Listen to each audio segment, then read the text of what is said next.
In England in 1980, former British officer and railway aficionado Eric Lomax is spending the afternoon in the Veterans Club when his old friend Finley teases him for looking at old railway timetables again. Eric takes the chance to confess he has a little problem and proceeds to share a story. Last Thursday, Eric took the train and ended up sitting with a beautiful woman called Patricia Wallace. The two of them hit it off quickly and chatted during the whole trip, so when Eric got off the train, he realized he was in love. Back in the present, the members of the club wonder if Eric will do anything about it. Remembering Patricia had shared the places she'd be visiting during her journey, Eric decides to rush to the train station and welcome her back before inviting her to have dinner at his house. While getting the meal ready, Patricia kisses Eric and says she'll only do it again if he shaves his mustache, which he accepts. Eric and Patricia begin a relationship, and they're so happy together that they eventually get married. On the wedding night, while Patricia is in the bathroom, Japanese officer Takashi Nagase enters their room and kidnaps Eric to take him back to an old prisoner camp so he can be tormented for information. However, this is a hallucination Eric is having because of the psychological trauma caused by his experience during the war. When Patricia comes out of the bathroom, she finds her husband having an anxiety attack on the floor, having flashbacks of what happened 30 years ago. Young Eric used to be a communication officer for the British Army. One day, the troops he was working with accepted to surrender, so Eric and his fellow communicators took as many useful radio pieces as they could and sneaked them in their clothes before they were captured. With Nagase acting as an interpreter between prisoners and the Japanese army, the British soldiers were put on a train and sent away to a POW camp near the Malay Peninsula. Back to the present, now that they're living together, Patricia begins to notice Eric's odd behavior. Sometimes he will stare at the sea or the door for a long while, even getting up in the middle of the night to do so. He also takes down the decorations Patricia had put up in the seating room after he had said they were fine, now claiming he needs things to be the way they were. Patricia wants to help him and be there for him, but he refuses to talk about whatever is that haunts him. She also discovers a book with horrific illustrations of what war crimes used to be like, Eric's uniform and a wardrobe dedicated only to it, and a suitcase sitting on top of a bed in an empty bedroom. One afternoon, when the debt collectors come by their home, Eric hallucinates of Nagase again and tries to attack the men with a knife.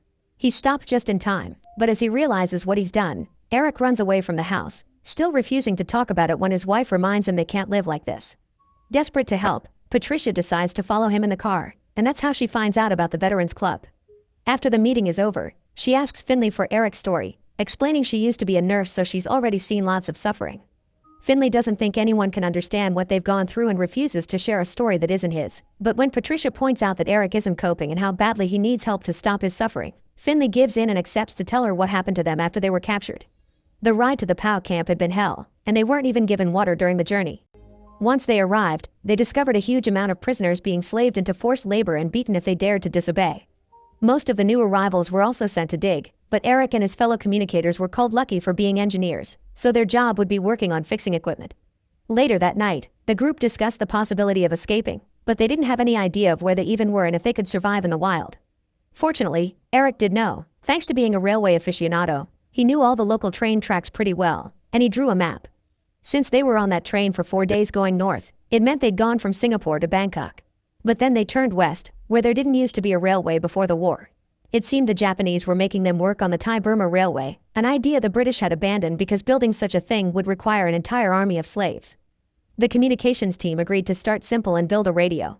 While working under the Japanese, they would steal little pieces and sneak them out hiding them in their clothes.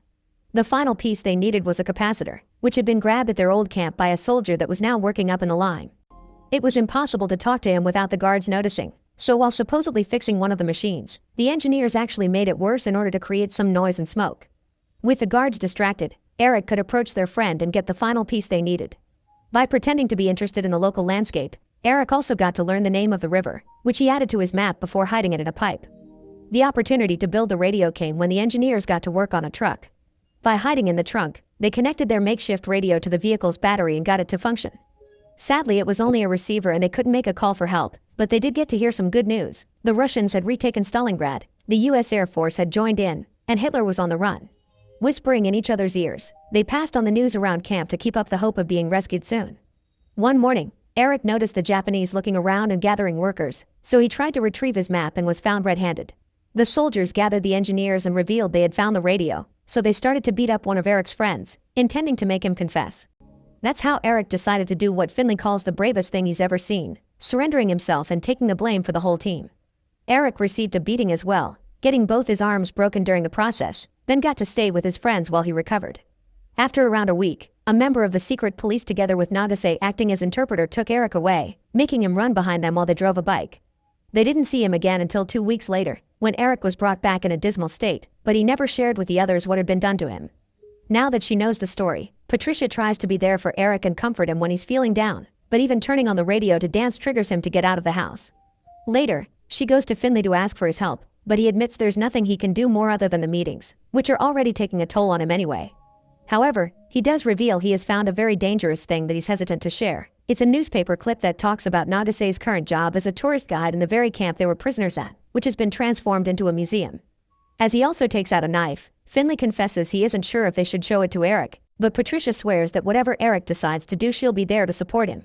Finley takes the newspaper clip to Eric and incentives him to seek Nagase out, but after so many years of dreaming about revenge, Eric wants to move on.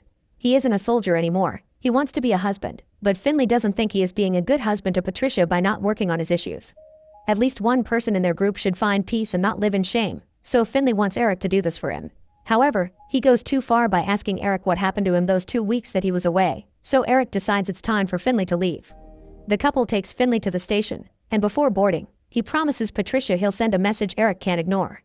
Once he makes it to a part of the railroad that works as a bridge, Finley uses some rope to end things at last, not wanting to live with his trauma any longer. Patricia receives the news through a phone call, and Eric can guess what happened as soon as she says Finley's name. He asks her if she's happy, thinking this happened because she started to interfere. Patricia and the rest of the Veterans Club go to the funeral, but not Eric, who decides to travel to Thailand and do what Finley asked him to. He finds an older Nagase working as a guide in the very same place where Eric was kept as a slave, so he waits outside until the visitors are gone before sneaking inside and confronting his old enemy. Nagase doesn't recognize him at first, but he quickly catches on and sits down to be interrogated by Eric the same way Eric had been interrogated back then.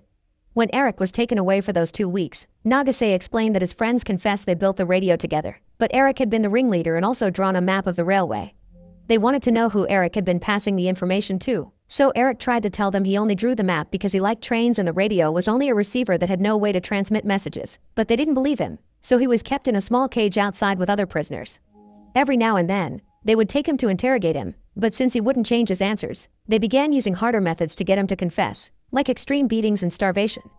Back in the present, Eric is trying to get Nagase to admit he'd been part of the perpetrators instead of saying he had only been an interpreter. This is what kept him alive when the British Army finally arrived to rescue its men. Nagase told them he had only worked as a translator, didn't take part in the beatings, and wasn't part of the secret police, so he was spared from justice. Afterward, he worked for the War Graves Commission and traveled the railways as an interpreter, where he saw thousands of bodies and finally realized what his country had done. That's why Nagase works in the museum now. He guides pilgrimages and believes in speaking up about the horrors of the past in order to reach reconciliation. This job has helped Nagase reach some peace in his life and he wants to help Eric as well. But Eric is angry that Nagase keeps calling the prison camp a tragedy instead of a crime, so he grabs a piece of wood planning to break Nagase's arms. Filled with guilt, Nagase presents his arm without protest, but Eric can't bring himself to do it and hits the table instead. Then he threatens Nagase with his knife before taking him outside and locking him up in one of the cages. Eric begins preparing water and a hose, but as his own memories begin haunting him again, he drops the things and enters a room at the back of the building. This is the place where Eric had been taken after the beatings and starvation failed to work. He was put through waterboarding multiple times until he finally couldn't take it anymore and confessed what he heard on the radio: Japan is losing the war. After he described what American troops were doing to their people, Nagase got angry and called him a liar with no honor. Unlike him, if Nagase were captured, he would end things before being used as a slave. Reacting like that to a prisoner when he was only supposed to be an interpreter earned Nagase a slap from his superior. After revisiting the memory, Eric goes back to Nagase and confesses his mother had already been dead before it all began, so throughout the war he wrote letters to a dead woman. He wants to know what Nagase tells people about what they did to their prisoners, but Nagase admits they don't talk about it. When Eric points out Nagase didn't die rather than live without honor as he promised, Nagase explains back then he had believed all the lies his government had fed them. There wasn't any honor in what they were doing. Eric had told him the truth and held on, showing Nagase that nothing is worth more than this life. Eric brings up Finley and what he wanted him to do, so Nagase comes to the conclusion that he's still alive so they could meet today and Eric could bring a proper end to their story. Crying, Eric admits he's still at war with himself, so he grabs the knife and ends up deciding to free Nagase before going to the railway bridge and throwing the knife in a nearby river. Once he returns to Britain, Eric allows Patricia to comfort him. She has been scared that he would end up like Finley, but Eric explains it was different for him because Finley didn't have someone like her. Weeks later, they receive a heartfelt letter from Nagase, where he admits what he and his countrymen had done to Eric and his friends and expresses the guilt that has been haunting him since then. This time, when Eric returns to Thailand, Patricia goes with him. He brings Nagase a letter that makes him cry, because now both men had reached a mutual agreement of forgiveness. After Nagase apologizes, they embrace. The real Eric Lomax and Takashi Nagase became close friends and remained so until Nagase's death in 2011. Eric died at the age of 93 in 2012 with Patricia by his side. Make sure to subscribe and turn on notifications so you can watch more videos like this. Thanks for watching.